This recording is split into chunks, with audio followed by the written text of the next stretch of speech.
तो चलो आज हम चैप्टर स्टार्ट करने जा रहे हैं एस ब्लॉक। इससे पहले हमने 3-4 चैप्टर देख लिए ऑलरेडी, ठीक है। और अगर तुमने पिछले चैप्टर को रिवाइज किया होगा, पढ़ा होगा घर जाके, तो ये चैप्टर कुछ अच्छे से और समझ में आएगा। आवर्त सारणी चैप्टर जो मैंने पढ़ाया है, आवर्त सारणी के अंदर हमने पूरी आवर्त सारणी की बात करी, उसके साथ में हमने थोड़ा एस ब्लॉक भी जाना, थोड़ा सा पी ब्लॉक भी जाना, थोड़ा डी ब्लॉक भी, ऐसे थोड़ा सबके बारे में जानना है। बोलो हाँ है ना। तो आज हम पूरा स्पेशल देखो आवर्त सारणी के साथ और चैप्टर भी जुड़े हुए हैं। आवर्त सारणी के अंदर ही एस ब्लॉक भी आता है, पी ब्लॉक भी आता है, डी और एफ ब्लॉक भी आता है, एक मेटल्स के नाम से चैप्टर आएगा, वो भी आएगा, ठीक है। तो ऐसे करके एक ही चैप्टर के साथ 4-5 चैप्टर कनेक्टेड हैं। अगर तुमने कोई एक चैप्टर भी मिस कर दिया है, किसी के अंदर छुट्टी कर दी, तो कन्फर्म है सब चैप्टर में थोड़ी थोड़ी दिक्कतें खड़ी होंगी तुम्हें, ठीक है। तो चलो अब छुट्टियां नहीं करनी है, और ये जो हम ऑनलाइन रिकॉर्डेड वाला कर रहे हैं तुम सबके लिए कर रहा हूँ, ताकि तुम सबको ही कहीं ना कहीं जाके बेटर फ्यूचर में आगे तुम्हें दिक्कतें खड़ी ना हो, ठीक है। क्या कह रहे हो? जोर से बोल भाई, तो कम से कम तेरी आवाज़ कान तक तो है। वो बाद में बता देंगे, पहले अपना क्लास में कंटिन्यू करते हैं चीज़ों को, ठीक है। चलो चैनल वैनल को इतना टाइम नहीं ख़राब करना। जब तू पढ़ रहा है ऑफलाइन तो तुझे चैनल की क्या दिक्कत है? वो तो तब ज़रूरत पड़ेगी जब कोई गलती से छुट्टी होगी, जब कोई साथ वाला दोस्त पूछेगा, तब होगा। सबके लिए बता देंगे, ठीक है। अभी हम पहले पढ़ने पे फोकस करते हैं। तो सभी हेडिंग डालो अपने नोटबुक के अंदर। एस ब्लॉक कितने नंबर का चैप्टर है ये? 4 नंबर का है। चलो ठीक है, 4 नंबर का चैप्टर है हमारा एस ब्लॉक।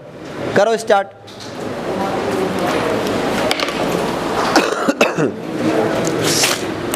चलो करे स्टार्ट। आवर्त सारणी में हमने लिखवाया था एस ब्लॉक में कौन से तत्व आते हैं। तो सबसे पहला एरो डालो और लिखो इसके अंदर वे तत्व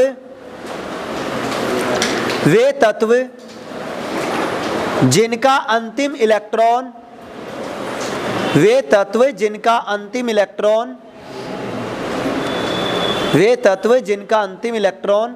एस उपकोष में भरा जाता है। वे तत्व जिनका अंतिम इलेक्ट्रॉन एस उपकोष में भरा जाता है। एस उपकोष में भरा जाता है। अरे बोलो हाँ है ना। लिख लिया सबने? तो एस ब्लॉक में कौन से तत्व आते हैं बताओ जरा? वे तत्व जिनका अंतिम इलेक्ट्रॉन एस उपकोष में भरा जाता है, एस ब्लॉक के तत्व कहलाते हैं। बोलो क्लियर है? ठीक है साहब। एस कक्षक या एस उपकोष के अंदर हम कितने इलेक्ट्रॉन भर सकते हैं बताओ जरा? 2 इलेक्ट्रॉन। कितने इलेक्ट्रॉन? तो इसलिए एस ब्लॉक के अंदर कितने वर्ग होंगे? 2 होंगे। क्लियर है? चलो अब देखते हैं जरा। हमने पहला वर्ग बनाया, ठीक है, फिर इसके बाद आएगा दूसरा। बोलो पहला वर्ग ये है, दूसरा वर्ग ये है। पहले वर्ग का नाम क्या है बताओ जरा? तो नीचे एरो लगा के लिखना, ऊपर हम कुछ अलग चीजें लिखने वाले हैं। तो पहले वाले का नाम है, अभी मत लिखो, पहले मैं लिख रहा हूं, समझते जाओ। क्षार धातुएं। क्या है बोलो? दूसरे का नाम क्या है? क्षार मृदा धातुएं। बोलो यस और नो? ठीक है। पहले क्षार धातुएं में कौन से तत्व एलिमेंट्स आते हैं बताइए जरा? हेलिना ने कहा रूबी सजी फिरे। अरे बोलो हाँ है ना, यही आते हैं ना। तो बोलो हेलिना ने कहा रूबी सजी फिरे। चलो दूसरे वाले में बताओ। बेटा मांगे कार स्कूटर बाप राजी। अरे बोलो यस और नो? क्लियर है? यही एस ब्लॉक है मेरे भाई। वैसे 2 वर्ग आते हैं, पहला वर्ग दूसरा वर्ग। इधर तुम आवर्त लिख सकते हो, 1st 2nd 3rd 4th 5th 6th और 7th। पहले वाला जो वर्ग होता है इसका नाम बोलो क्या है? दूसरे वाले का? पहले वर्ग का इलेक्ट्रॉनिक विन्यास पूछे तो बोलो NS1। बोलो क्लियर है? अरे बोलो हाँ है ना। दूसरे का बोलो NS2। क्लियर है? ठीक है साहब, ये n क्या है? n है हमारी मुख्य क्वांटम संख्या। मुख्य क्वांटम संख्या n के बारे में कौन बताएगा? आवर्त बताएगा। अरे बोलो हाँ है ना, इसके अंदर आवर्त बताएगा। क्लियर है? अगर मैं तुमसे पूछ लूं, मान के चलो मैंने कहा बताओ सीजियम का अंतिम इलेक्ट्रॉन के लिए मुख्य क्वांटम संख्याएं क्या होंगी? सीजियम का अंतिम इलेक्ट्रॉन किस कक्षक में या किस कोष में भरा जाएगा? देखो सीजियम, पकड़ लिया सीजियम को। जैसे ही तत्व की बात हो सबसे पहले पता लगाओ वो तत्व किस ब्लॉक में आता है। बोलो किस ब्लॉक में आया? एस ब्लॉक के अंदर है। एस ब्लॉक में किस वर्ग में आया? बोलो पहले वर्ग में। फिर पता करो किस आवर्त में आया। देखो जैसे ही तुम वर्ग पता करोगे तो वर्ग पता करते ही क्या इसका इलेक्ट्रॉनिक विन्यास पता चल जाएगा तुम्हें? NS1 आ गया। अरे बोलो हाँ है ना, NS1। तो अब बताओ ये किस आवर्त में आया साहब? 6th नंबर में। तो n का मान कितना आएगा? 6s1। यानी हमारा सीजियम का अंतिम इलेक्ट्रॉन 6s1 में भरा जाएगा। क्वांटम संख्या गलती से पूछे तो बोलो n का मान 6, L का मान 0, M का मान 0 और S का मान +1/2। अरे बोलो हाँ है ना, सारी चीजें निकाल दी है ना। कैसे निकाली? जब तुम्हें चीजें पता होंगी। तुम आवर्त सारणी के सारे 118 तत्व याद नहीं कर सकते। क्लियर है? तो जब हम 118 तत्व याद नहीं कर सकते, लेकिन क्या हम ऐसे वर्ग में तो याद देख ही सकते हैं ना, मोटे मोटे तत्वों को लगभग को कर सकते हैं, तो ऐसे तुम्हारा याद हो जाएगा काम। बोलो क्लियर है? तो अब अपनी नोटबुक के अंदर इन दोनों टेबल्स को ऐसे कैसे बना लो और बना करके इनका नोट डाउन कर लो पूरी जानकारी। ऐसे कैसे? पहले वाले वर्ग का NS1, दूसरे का NS2, नाम और पूरे तत्व लिखो ऐसे कैसे। चलो करो इसे।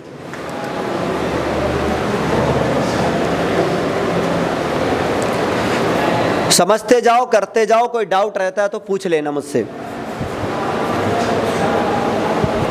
करो, चलो लिखो। चलो मुझे एक बात बताओ, तुम पहले, तुमने तत्व इलेक्ट्रॉन निकालना है, तुम ऊर्जा दोगे या लोगे? देनी पड़ेगी। तो अगला तत्व क्या करेगा? ऊर्जा को लेगा या नहीं लेगा? लेगा ना। तो ऊर्जा वो ले रहा है, इसलिए उसे क्या कहते हैं? उष्मा शोषी। अरे बोलो यस और नो। तो एरो लगा के लिखो। इलेक्ट्रॉन को बाहर निकालने की प्रक्रिया, इलेक्ट्रॉन को बाहर निकालने की प्रक्रिया, इलेक्ट्रॉन को बाहर निकालने की प्रक्रिया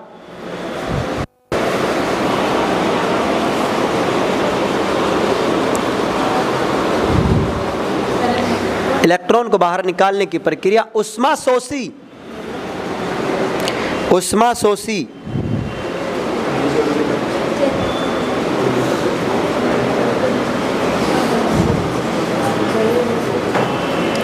कोष्टक लिखो। एंडोथर्मिक, कोष्टक में एंडोथर्मिक याद रखना। एंडोथर्मिक लिख दिया? नहीं लिखा हो तो बोल दो, मैं सामने लिख दूंगा। लिख लिया? तो एंडोथर्मिक कोष्टक बंद कर दो। प्रक्रिया है या प्रक्रम है? किसी तत्व से इलेक्ट्रॉन को बाहर निकालने की प्रक्रिया कैसी प्रक्रिया है? उष्मा शोषी प्रक्रिया है। बोलो यस। और उष्मा शोषी को कहते हैं एंडोथर्मिक कहते हैं। अब यही उल्टा घुमा दिया जाए, याद रखो, ध्यान से सुनना। इलेक्ट्रॉन लब्धि एंथैल्पी या इलेक्ट्रॉन को किसी तत्व में या उदासीन परमाणु में इलेक्ट्रॉन को जोड़ने की प्रक्रिया, इलेक्ट्रॉन को जोड़ना कैसी प्रक्रिया है? उष्माक्षेपी। और उष्माक्षेपी को क्या कहते हैं? एंडो एक्जोस्टिक। क्या? Exothermic, sorry exothermic. ठीक है, तो ये हाँ वो भी दे सकता है भाई, बिल्कुल। मैं यही तो कहना चाह रहा हूं ना, सवाल पूछने का तरीका कैसा भी बदल सकता है।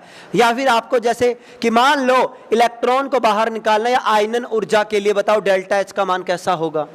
तो ऐसे सवाल कितने प्रकार से घुमा सकता है हम फिक्स नहीं कर सकते, लेकिन ज्यादा से ज्यादा हमें जानने की कोशिश करनी है। चलो नेक्स्ट एरो लगा के लिखो इसी के अंदर। डी में लिखो अगला नेक्स्ट पॉइंट। आयनन ऊर्जा आकार के क्या होती है? बताओ जरा मुझे एक बार पहले सारे। व्युत्क्रमानुपाती होती है, यानी ऊपर से नीचे जाने पर आयनन ऊर्जा घटेगी। ठीक है, तो लिख दो। वर्ग में ऊपर से नीचे जाने पर, वर्ग में ऊपर से नीचे जाने पर वर्ग में ऊपर से नीचे जाने पर,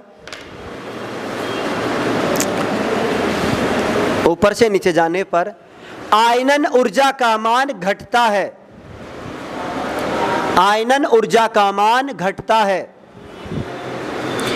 क्योंकि आकार बढ़ता है।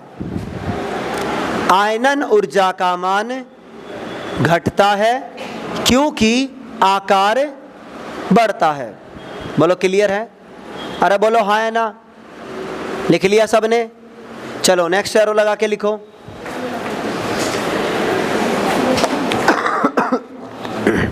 अभी थोड़ी देर पहले एक चीज लिखवाई थी मैंने आकार वाले में कि लिथियम से सीजियम तक जाएंगे तो आकार, तो सिंपल सा, लिथियम से सीजियम तक जाएंगे तो आयनन ऊर्जा का मान, लिखने की जरूरत नहीं है, क्यों फालतू में एक लाइन भरनी है तुम्हें। ठीक है, चलो अब एक छोटा सा क्रम लिखवाता हूं, सामने देखना सारे, सामने देखो सारे, इधर मुझे बताओ, इधर देखना सारे, ऊपर से नीचे जाओगे तो क्या बढ़ेगा? आकार बढ़ेगा। तो आकार बढ़ेगा तो आयनन ऊर्जा का मान, तो 1/, आयनन ऊर्जा। और भाई साहब याद रखना, आयनन ऊर्जा के कई नाम यूज कर सकता है, आयनन ऊर्जा, आयनन एंथैल्पी, आयनन विभव, कोई सा भी यूज कर सकता है। ठीक है, ओके, ठीक है, ऐसे भी यूज करेगा। एक और चीज लिख लेना साथ में, समानुपाती क्रियाशीलता। इस क्रम को खोपचा बना के उतार लो सारे, ऐसे इसको समझाऊंगा, पहले लिखो, लिखो चलो। ऊपर से जाए आकार बढ़ेगा, आकार बढ़ेगा तो आयनन ऊर्जा बटा में है, इसलिए वो घटेगी, और ऊपर से नीचे जाने पर क्रियाशीलता भी बढ़ती है।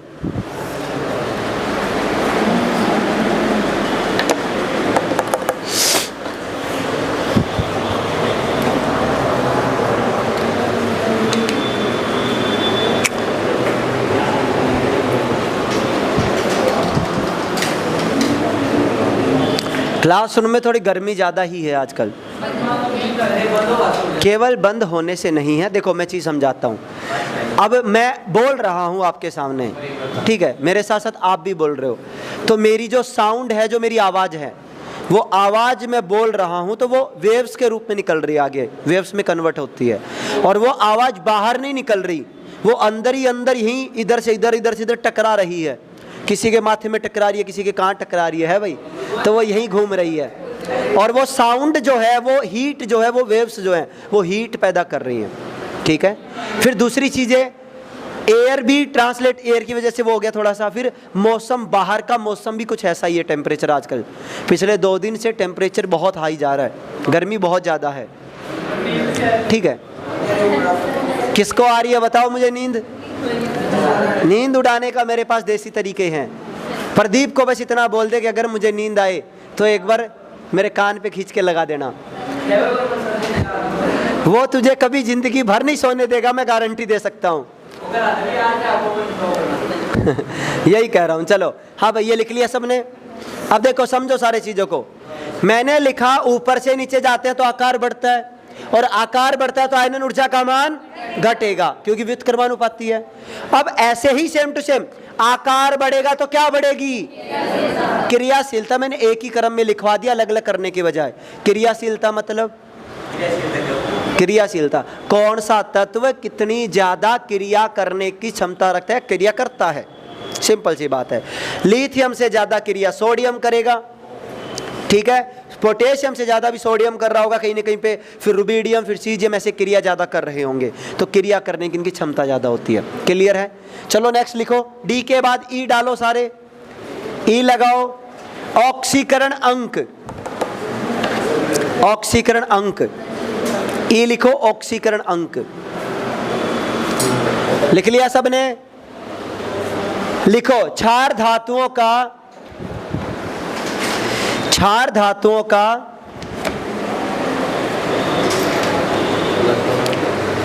क्षार धातुओं का इलेक्ट्रॉनिक विन्यास, क्षार धातुओं का इलेक्ट्रॉनिक विन्यास क्या होता है रे? NS1 होता है। ठीक है, मान लो करते हैं स्टार्ट, तो मैं जैसे जैसे थप्पड़ मारूंगा वैसे वैसे इसका दर्द भी बढ़ेगा, वैसे वैसे चिल्लाएगी, और जैसे जैसे थप्पड़ कम करेंगे वैसे वैसे दर्द भी कम होगा। समानुपाती सिंपल है, एक साइड बढ़ा दो दूसरी साइड अपने आप बढ़ेगा, एक घटा दो दूसरी साइड अपने आप घटेगा। बोलो क्लियर है ना। चलो अब 3 नंबर लगाओ, सी लिखो इसके अंदर, सी लिखो घनत्व। घनत्व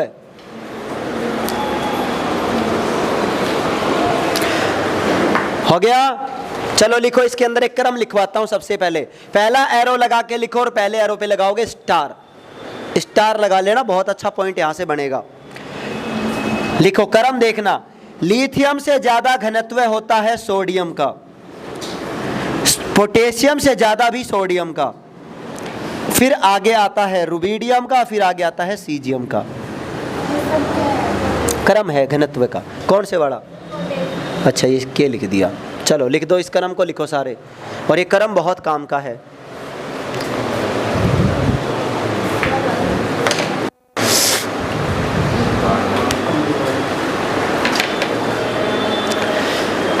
लिख लिया सबने? लिख लिया रे? चलो मुझे एक बात बताओ, अगर मैं इस एक चिन्ह की बात करता हूं, कौन से वाले? इस एक चिन्ह की केवल, अगर मैं इस एक चिन्ह को ऐसे कर दूं तो ये क्रम कितना आसान हो जाएगा, तुम खुद बताओ मुझे। बहुत आसान हो जाएगा। इस एक चिन्ह ने पूरे क्रम की वाट लगा के रखी है, पूरे का पूरा का बिगाड़ दिया माहौल। तो ये क्यों बिगड़ा इसका माहौल भी, उसका भी तो हमें पता होना चाहिए। ठीक है, पहली बात, पूरी एस ब्लॉक के पहले वर्ग जिसका नाम है क्षार धातुएं, इसमें सबसे ज्यादा घनत्व किसका है? सबसे ज्यादा घनत्व किसका है? सीजियम का है। किसका है बोलो? सीजियम का है। बोलो हाँ है ना, क्लियर है। अब बताओ कारण सीजियम का घनत्व क्यों है, कारण बता दो।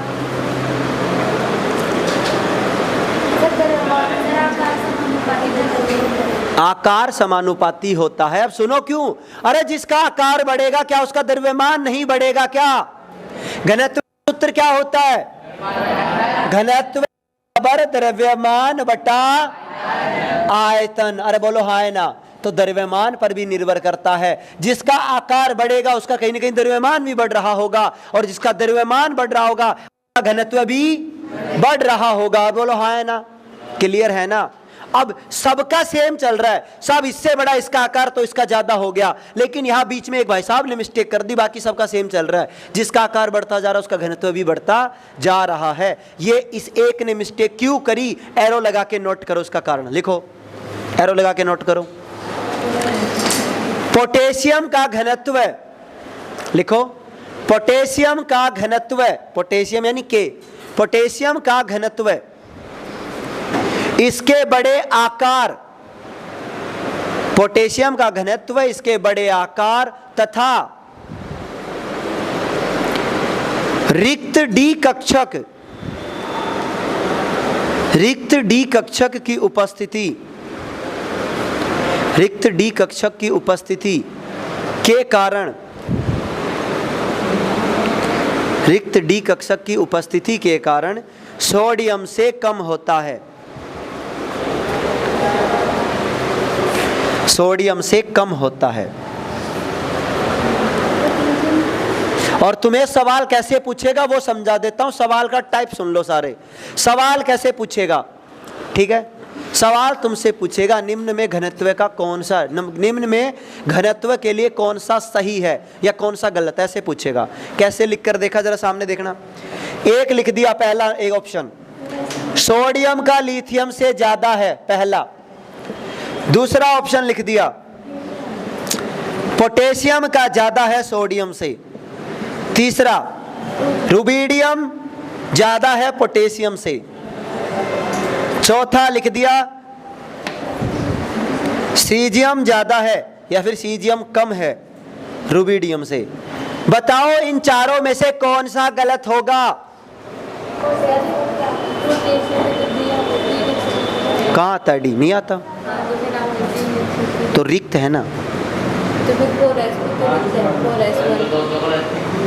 उसमें तो 4s है लास्ट में, तो एक तो रिक्त है, एस भी तो है। एस तो है, हम डी की बात कर रहे हैं, एस तो काम ही नहीं कर रहा, एस डी की वजह से, बस वही कारण। चलो बताओ कौन सा गलत होगा इसके अंदर?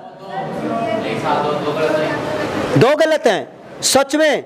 अरे अच्छे से देख लो अभी भी मेरे भाई, दो गलत हैं। चलो तो अब बता दो, चलो अब इसमें कौन सा गलत होगा। महेंद्र खड़ा हो जा, पीछे से खड़ा हो महेंद्र कुमार, फटाफट बता कौन सा गलत है। मैं कारण पूछूंगा, याद रखना, बिना कारण के जवाब नहीं चाहिए मुझे। नहीं पता भाई, तेरे सामने जवाब लिखा हुआ है, ऐसे थोड़ी काम चलता है। खड़ा हो आशीष कुमार, बताइए दूसरा क्यों, क्या सही होगा उसकी जगह। बैठ जाओ, बैठ जाओ। अरे भाई इस क्रम को ध्यान रखो तुम तो सबका क्रम सेम है, बस ये वाला क्रम ध्यान रखो। हकीकत में होना क्या चाहिए था, बोलो। होना चाहिए था सोडियम पोटेशियम का ज्यादा होना चाहिए, सॉरी सोडियम का ज्यादा होना चाहिए था, किससे, ये होना चाहिए था, लेकिन अपवाद होने की वजह से या कुछ कारण होने की वजह से होना पोटेशियम का ज्यादा चाहिए था सोडियम से, लेकिन अपवाद होने की वजह से या कोई कारण होने की वजह से उल्टा हो क्या जाता है, सोडियम ज्यादा हो जाता है पोटेशियम से। बोलो हाँ है ना। तो ये तो हमें पता है, ये भी सही है, ये भी सही है, ये भी सही है। तो गलत कौन सा है, ये पोटेशियम ज्यादा हो गया सोडियम से। क्रम में देखो जरा, सोडियम ज्यादा होता है पोटेशियम से। बोलो हाँ है ना।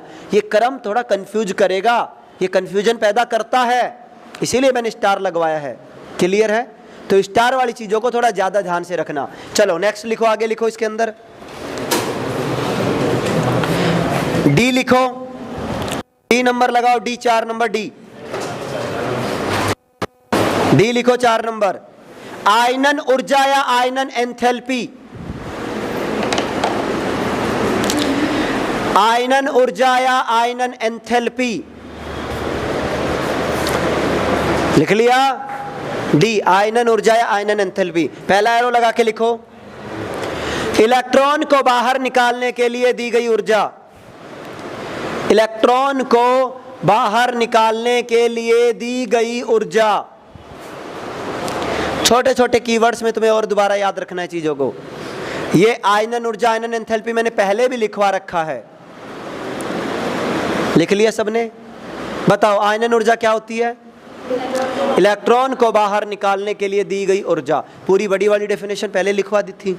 किसी भी तत्व के बाह्यतम कोश से इलेक्ट्रॉन को निकालने के लिए दी गई ऊर्जा को आयनन ऊर्जा, आयनन एंथैल्पी, आयनन विभव। बोलो यस और नो, हमने लिख रखा है पहले। अब ये छोटी सी लाइन से तुम और याद रख सकते हो, ठीक है। चलो नेक्स्ट एरो लिखो, इसके अंदर नेक्स्ट एरो लिखो।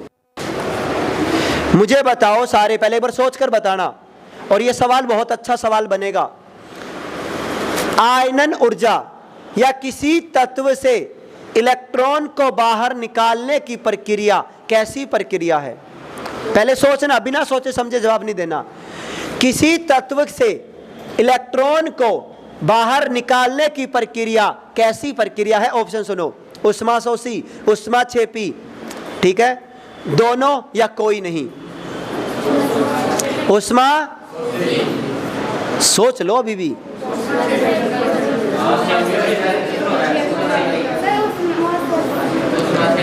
यही है भाई कंफ्यूजन। और एक बात और बताता हूं, सुनो जरा ध्यान से। अगर इसी सवाल के अंदर यही सवाल जो मैंने तुम्हें पढ़ा बोला है बेबी, यही सवाल डिक्टो अगर एग्जाम में आ जाए और एग्जाम में बस पेपर वाला पता है क्या कर दे, उष्माशोषी उष्माक्षेपी की जगह एंडोथर्मिक और एंडो एग्जॉस्टिक तुम्हें लिख कर दे दे। बोलो यस और नो। तुम सबकी वही हवा निकल जाएगी आधों से ज्यादा की, मैं गारंटी दे सकता हूँ। बोलो हाँ है ना। नहीं तुम बताओ क्या ऐसा होगा नहीं होगा, और होगा तो क्या तुमसे गलतियां होने के चांसेस है नहीं है ना। समझ रहे हो ना। तो थोड़ा थोड़ा इंग्लिश वर्ड्स को भी साथ में याद। प्रदीप वो बड़ा पर्दा लगा, जरा पर्दे को सही कर एक बार इसको। ठीक है, चलो हो गया सबका। अरे नोट कर लिया क्या सबने? पूरी जानकारी नोट करनी है, समझ समझ कर। और नोट करने का मतलब केवल नोट नहीं होना चाहिए, चीजें याद भी होनी चाहिए। एस ब्लॉक में कितने तत्व आ रहे, कौन कौन से आ रहे, क्या है, किस, सारी चीजें हमें करनी है। अभी बहुत सारी चीजें हम पूरी डिटेल में पढ़ेंगे। ये जानकारी तो हमने सारी आवर्त सारणी में भी देखी थी, ठीक है, लेकिन अभी चैप्टर शुरुआत हुई है। अब इसके बारे में पूरा डिटेल में डेप्थ में हम आगे जानने वाले हैं। चलो करें शुरुआत। अरे बोलो हाँ है ना। और एक चीज और बता देता हूं, हमारा जो पहला वाला जो वर्ग है इसे हम लिखते हैं फर्स्ट ए से, और इस सेकंड वाले को सेकंड ए से लिख देते हैं। बस क्लियर है बोलो, ठीक है। तो अब अपनी कॉपी के अंदर 1 नंबर लगा के हेडिंग लिखो क्षार धातुएं। अब हम क्षार धातुओं के बारे में डिटेल में डेप्थ में पढ़ने वाले हैं। क्षार धातुएं क्या है, कैसे हैं, कैसे काम करती हैं, सारी चीजें सीखेंगे इनके बारे में। तो इसे हटा दूं मैं,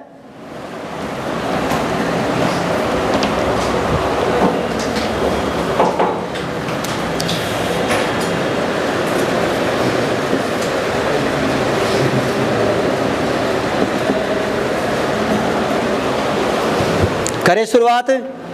चलो क्षार धातु सबसे पहले लिखो, धातु के अंदर हम पॉइंट टू पॉइंट लिखेंगे।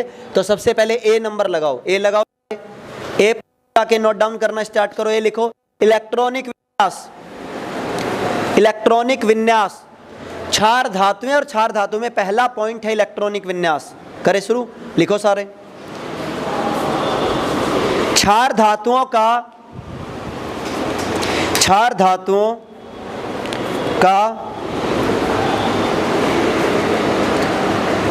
बाह्यतम कोश का, क्षार धातुओं का बाह्यतम कोश का, बाह्यतम कोश का इलेक्ट्रॉनिक विन्यास, इलेक्ट्रॉनिक विन्यास क्या होता है बोलो रे, NS1। अरे बोलो, अभी तो बोला था तुमने, क्या होता है, NS1 होता है। लिख लो NS1 होता है, NS1 होता है। बोलो क्लियर है, अरे बोलो हाँ है ना। चलो बी लिखो, बी लगाओ, लिखो परमाणु त्रिज्या या आकार, परमाणु त्रिज्या या आकार। क्या हुआ, लिख लिया। चलो लिखो, इसमें लिखो आगे, परमाणु त्रिज्या आकार में लिखो। वर्ग में ऊपर से नीचे जाने पर, वर्ग में ऊपर से नीचे जाने पर, वर्ग में ऊपर से नीचे जाने पर, सामने देखो जरा, ऊपर से नीचे जाएंगे तो आकार बढ़ेगा घटेगा, बढ़ेगा। लेकिन कारण बताओ क्यों बढ़ेगा। n का मान, n किसको बताता है, कोष की संख्या। अरे बोलो हाँ है ना, कोष की संख्या को बताता है। तो ऊपर से नीचे जाने पर आकार, और कोष्टक में लिख देना त्रिज्या बढ़ती है। लिखो वर्ग में ऊपर से नीचे जाने पर आकार, और कोष्टक में त्रिज्या बढ़ती है। क्योंकि, कारण पता होना बहुत जरूरी है। क्योंकि ऊपर से नीचे जाने पर, ऊपर से, क्योंकि ऊपर से नीचे जाने पर, क्योंकि ऊपर से नीचे जाने पर कोष, कोष, कोष्टक में n लिख देना, छोटा n का मान बढ़ता है, n का मान बढ़ता है। n का मान कैसे बढ़ा, मुझे कोई एक्सप्लेन कर सकता है। हाँ भाई विकास खड़ा हो, n का मान कैसे बढ़ता है, बता जरा मुझे, कैसे बढ़ा n का मान। ठीक है बैठ जाओ।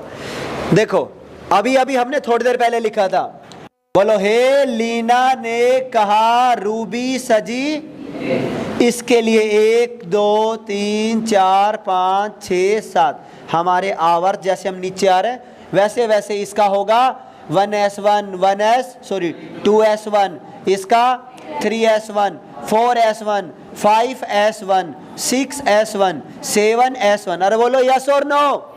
तो जैसे जैसे हमारा n का मान बढ़ रहा है, यानी कोष की संख्या बढ़ रही है, और कोष की संख्या बढ़ेगी तो आकार या त्रिज्या का मान भी। अरे बोलो यस और नो। क्लियर है सबका, हाँ या ना।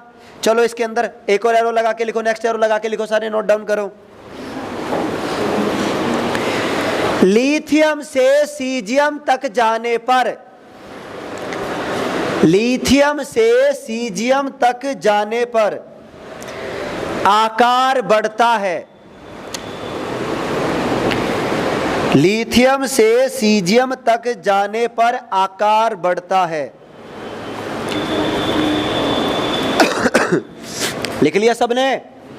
अब तुम एक बात बताओ मुझे, हमारे पहले वर्ग में तत्व तो बहुत ज्यादा है, hydrogen, helium, lithium, beryllium, hydrogen, lithium, sodium, potassium, rubidium, caesium, francium, तत्व तो ये हैं। तो हमने केवल लिथियम से सीजियम तक की बात क्यों करी? देखो सुनो कारण। हमने लिथियम से बात करी है क्योंकि हाइड्रोजन सबसे छोटा होता है और वो लगभग सिमिलर, वो कुछ और चीजों पर भी निर्भर करेगा। लिथियम से चीजें सीधी डायरेक्शन में चलती हैं। लिथियम से सीजियम तक आकार क्या होगा? सीधा सीधा बढ़ेगा। और फ्रेंशियम का लगभग सीजियम के क्या होता है? बराबर होता है। बोलो हाँ है ना? अरे बोलो यस और नो। तो इसलिए उसे बढ़ना तो नहीं बोल सकते, तो सीजियम तक बढ़ा, बाकी वो आगे पैरेलल चला। बोलो यस और नो। और देखो जब बात करते हैं हम कि 100 लोगों में से मान लो 95% या 95 ने ऐसा किया, तो हम उन 5% या 5 लोगों को इग्नोर कर सकते हैं 95 के चक्कर में। बोलो हाँ है ना? इतने सारे तत्वों में ज्यादातर तत्वों का बढ़ रहा है तो हम एक को इग्नोर भी तो कर सकते हैं ना। अरे बोलो हाँ है ना? ज्यादातर मैन जो हम बातें कर रहे हैं, बाकी जानेंगे सारी चीजों के बारे में। बोलो क्लियर है यहाँ तक? तो ऊपर से नीचे जाने पर आकार बढ़ता है। क्यों बढ़ता है? कारण बोलो। कोष की संख्या बढ़ती है। लिथियम से सीजियम तक सिंपल सा बढ़ता है। बोलो यस और नो। चलो अब मुझे पहले वाला पॉइंट बताओ। अगर मैं आवर्त सारणी में बाएं से दाएं चलूंगा तो आकार घटेगा, ये बात पहले से बता रखी है।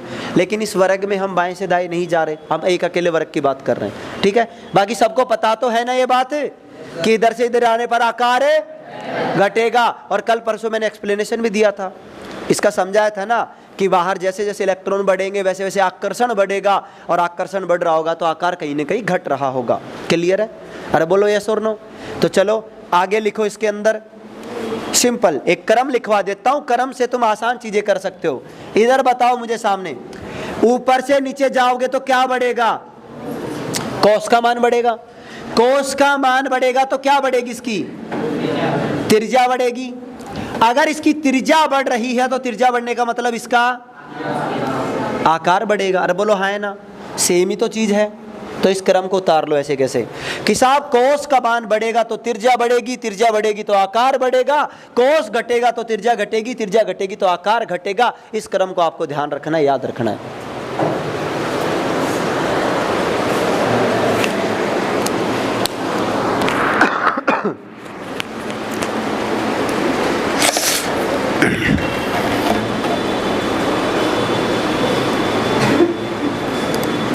हो गया सबका?